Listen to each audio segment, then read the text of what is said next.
اور وہ ہے خوشی. مجھے 80% کاموں سے اتنی خوشی ملتی ہے کہ میرا کبھی کبھی دل کرتا ہے میں 100% یہ کام کروں کہ کچھ نہ لوں اور خوشی کماؤں. اور یہی ٹرینڈ بننا چاہیے. ہم سب کو جو یوتھ بیٹھی ہے ڈسکور کرنا چاہیے کہ میں کیا کروں تو خوشی ملتی ہے, میں کیا کروں تو خوش رہتا ہوں, میں کیا کروں تو مزے میں رہتا ہوں. غالب کے خطوط میں شاید میں نے کہیں پڑھا, الفاظ کی آگے پیچھے وہ غلطی ہو جائے, مفہوم بڑا مزے کا ہے کہ کام تھکاتا ہے, محبت انسان کو نہیں تھکاتی. اس کو محبت ہوتی ہے وہ تھکتا نہیں ہے. اور محبت آپ کو جاننے پہ مجبور کرتی ہے. جو پڑھتا ہے نا, اگر اسے علم سے محبت ہے, کتابوں سے محبت ہے, وہ جانے گا. لیلا سے محبت ہو جائے تو لیلا کے محلے کے سب لوگوں کے نام یاد ہو جاتے ہیں. آپ کو ایون کہتے ہیں کتوں کے بھی نام یاد ہو جاتے ہیں یا رکھ دیے جاتے ہیں. اور اگر آپ کو رستے سے, اچھے رستے سے, خیر کے کاموں سے محبت ہے تو یقیناً آپ جانتے ہیں آپ صبح 9 سے 5 کی ڈیوٹی پہ نہیں ہوتے. میں یہ کام جو کر رہا ہوں اس کی کوئی ترتیب نہیں ہے. میں رات 2:30 بجے اٹھ کے بھی کر لیتا ہوں, میں 5 بجے بھی کر رہا ہوتا ہوں, کبھی میں اپنی مرضی سے سو لیتا ہوں. نوکری میں زندگی میں 2 بار شروع کی, دونوں بار نہیں کر سکا. سول سروسز بھی نہیں کر سکا, 20ویں گریڈ کی بھی نہیں کر سکا.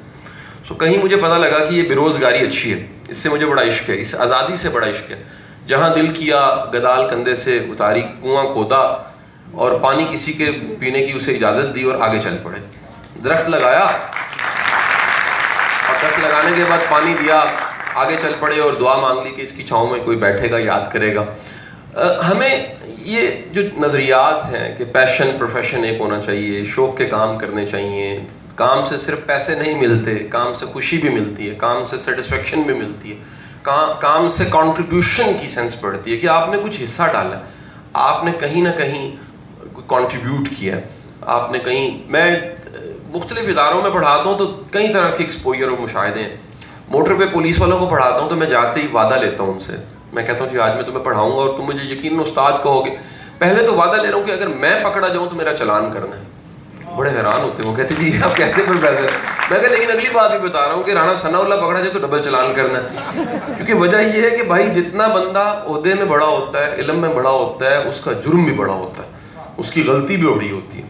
آپ گمنام ہیں, خیر ہے, آپ نامور ہیں, آپ کی چھوٹی سی غلطی بہت بڑی غلطی بن جاتی ہے. آپ کی مسٹیک میگنیفائی کر کے دیکھی جاتی ہے اور کہا جاتا ہے دیکھیں پانی کیسے پیتے ہیں.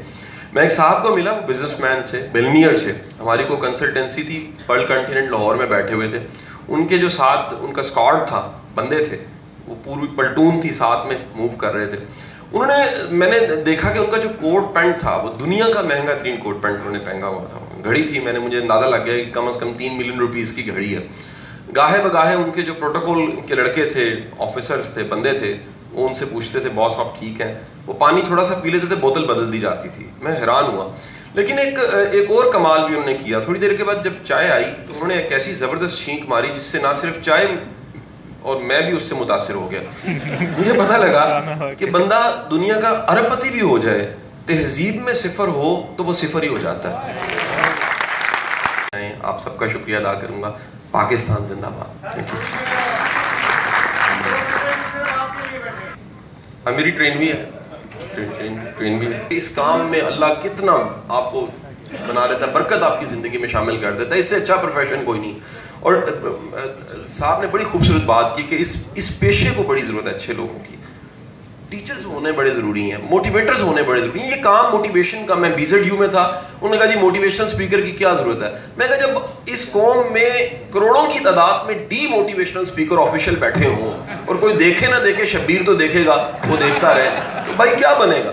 ہوپ دینے والا تو ٹیچر ہونا چاہیے. ہوپ دینے والی تو میری ماں ہے جس نے مجھے کبھی گرنے نہیں دیا. میں کسی پریشانی میں گیا ہوں, اس نے کہا پتر مسئلہ نکل کر آپ پہ وڈا ہو. ہم کیا کرتے ہیں, ہم مسئلہ بڑا کر دیتے ہیں اور وہ مسئلہ اتنا بڑا ہو جاتا ہے کہ وہ ہمیں بالکل پدی کر دیتا ہے, چھوٹا سا کر دیتا ہے. سو کہیں نہ کہیں اس سوسائٹی کو ضرورت ہے موٹیویٹرز کی, پازیٹیو لوگوں کی, اچھا کام کرنے والوں کی. اور یاد رکھیے گا جس بھی سوسائٹی میں, جس بھی قصبے میں کوئی اچھی مثال ہوتی ہے تو وہ اچھی مثال ضرب پیدا کر دیتی ہے. وہ کئی لوگوں کو موٹیویٹ کرتی ہے کہ ہمیں بھی یہی کرنا ہے. میں بتاؤں آپ کو, عیدی صاحب اچھا بولتے نہیں ہوں گے لیکن ان کا کام بولتا ہے. عیدی صاحب سے بڑا موٹیویٹر کون سا ہو سکتا ہے جو کسی فلنتھراپسٹ کے لیے, کسی ڈگری لینے والے کے لیے, سوشل ویلفیئر والے کے لیے کویسچن مارک ہے کہ بھائی ڈگری سے سوشل ورک نہیں ہوتا, جذبے زندہ ہوں تو پھر عیدی بنا جاتا ہے. جذبے ہوں تو بڑے کام کیے جاتے ہیں. تو ہمیں بڑے ہیروز کی ضرورت ہے اور ہیروز کو پروموٹ کرنے کی ضرورت ہے. میں ازبکستان کا اعزازی کونسلیٹ ہوں, میں جاتا ہوں, وہ امیر تیمور کی جان نہیں چھوڑتے, میں ہر دفعہ جاتا ہوں, امام بخاری نہیں چھوڑتے, ترمذی نہیں چھوڑتے. میں کیسے بھولوں کہ جناح کی زمین ہے, کیسے بھولوں اقبال کی زمین ہے, کیسے بھولوں بھلے شاہ یہاں کا, کیسے بھولوں سلطان باؤ یہاں کا, کیسے بھولوں میاں محمد بخش صاحب یہاں کے, کیسے بھولوں کہ مشتاق احمد یوسفی بھی یہاں کا ہے. اتنے بڑے نام ہو, لیکن آپ ذرا دیکھیے کہ ہم ان کو پروموٹ نہیں کرتے, ہم ان کو نصاب میں شامل نہیں کرتے, ہم ان کے تذکرے نہیں کرتے, ہم اس طرح سے ان کو پریزنٹ نہیں کرتے جس طرح پریزنٹ کرنا چاہیے. ہے لاہور کی طلاقوں کی تعداد ہے 27,713 اور یہ بڑھی ہیں, یعنی لاہور کی اگر کہوں تو رجسٹرڈ طلاقیں 10,000 بڑھ گئی. اچھا, جب آپ وجہ ڈھونڈتے ہیں تو جو میرے پاس ڈیٹا ہے, کیونکہ 28 کورٹس ہیں تقریباً جو فیملی کو ڈیل کر رہی ہیں اور سب کے سب وہ شاگرد ہیں, بچے ہیں, ڈیٹا میرے پاس یہ ہے, اس میں سب سے زیادہ جو ڈیورس ہے اس کی وجہ جلدی سے شادی ہے. جلدی سے شادی مراد یہ ہے کہ ایک محترمہ کی شادی نہیں ہو رہی, 32 سال عمر ہوگی اور اچانک رشتہ مل گیا. تو جو اچانک رشتہ ملتا ہے اس میں تحقیق نہیں ہوتی. دوسری وجہ ہے اسٹیٹس کو, ہم جو چیزیں دیکھتے ہیں اس سے امپریس ہو جاتے ہیں اور بعد میں پتہ لگتا ہے وہ سب ادھار مانگ کے لائے ہوئے تھے. تیسری وجہ وہ جذبات کی بنیاد ہے. لو میرج میں ڈیورس ریشو بہت زیادہ ہے, کہ آج بھی ہے, یعنی اس ماڈرن زمانے میں بھی لو میرج میں ڈیورس ریشو زیادہ ہے. بہت بڑی وجہ یہ جو ہماری سوسائٹی میں ساری مٹیریلسٹک ریس لگ گئی ہے, دکھنا, دکھاوا ہے کیا, دیں گے کیا, لیں گے کیا, ان چیزوں نے بڑھا دیا. سو ہم نے ایک پوری کمپین بلڈ کی ہے اور اس کمپین کا جو مین کہہ لیجیے کلوزنگ ہے وہ میڈیٹرز ہیں, وہ لوگ جو مصالحت کرا سکتے ہیں. وہ کریکٹر کم ہو گئے ہیں. میں کہتا ہوں کہ سوسائٹی میں بنی بنائی سلائیڈز ہیں, اس ایک سلائیڈ کا نام کبھی کبھی وکیل بھی ہوتا ہے, کبھی کبھی عدالت بھی ہوتی ہے, کبھی کبھی جج بھی ہوتا ہے. آپ وہ کیس لے کر جائیں اور وہ کیس اتنا خطرناک نہیں ہے, وہ طلاق کروا کے چھوڑے گا کیونکہ فیس نہیں ملتی.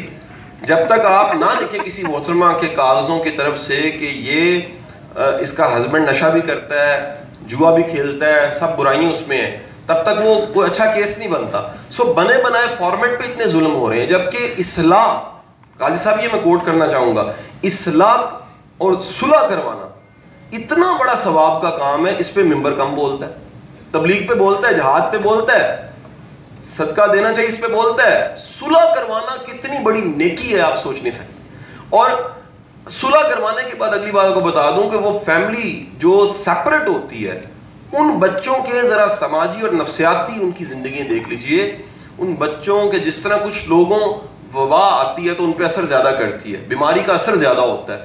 وہ بچہ جو ایک بروکن فیملی سے ہے اس کا کرمنل بننے کا چانس زیادہ ہوتا ہے, اس کا سائیکولوجیکل کوئی ٹراما میں جانے کا چانس زیادہ ہوتا ہے, کسی بڑے مسئلے کا شکار ہونا, ہائی جیک ہو جانا کسی غلط گروپ میں, اس کا چانس زیادہ ہوتا ہے. سو دو لوگ علیحدہ نہیں ہوتے, دو خاندان علیحدہ ہوتے ہیں, اور دو لوگ دو خاندان علیحدہ نہیں ہوتے بلکہ پوری نسل تباہ ہو جاتی ہے. تو ایک پوری کمپین کی ہم نے اس کو شکل دے دی. کرتے تھے بیٹے اتنا پڑھو کہ جب تم لکھو تو لوگ پڑھیں. اور دوسری بات بھی کہا کرتے تھے, وہ میرا بڑا بیٹا وہ کبھی کبھی میری پرانے زمانے میں ہم کیسٹ ریکارڈ کر لیا کرتے تھے لیکچروں میں بیٹھ کے, وہ میرے کیسٹنگ 1800-1900 پڑی ہوں گی ٹی ڈی کے کی پرانی. وہ کہتا ہے پاپا یہ کیا ہے؟ میں اسے کہتا ہوں یہ بھی انہی استاد کا جملہ ہے کہ اتنا سنو کہ تم بولو تو پھر لوگ سنیں. آپ کے پاس کانسیپٹ کانٹینٹ تو ہو اور ورائٹی ہو, ایک ہی نظریہ نہ ہو, اس کا اینٹی تھیسس بھی ہو, آپ اس پہ بات کریں تو اس پہ اینٹی تھیسس پہ بھی بات کر سکیں.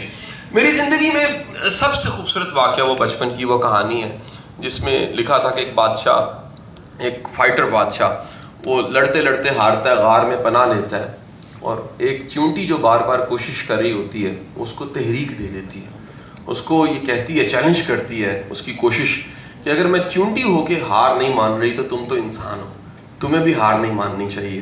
ہمارے ارد گرد کتنے ایسے واقعات ہو رہے ہوتے ہیں, کتنے ایسے مومنٹس ہوتے ہیں, کتنے ایسے ارد گرد ہمارے لوگ ہوتے ہیں جو کہیں نہ کہیں خاموشی سے ہمارے جیب کے مال کو نہیں بدلتے لیکن ہمارے ذہن کے خیال کو بدل کے چلے جاتے ہیں.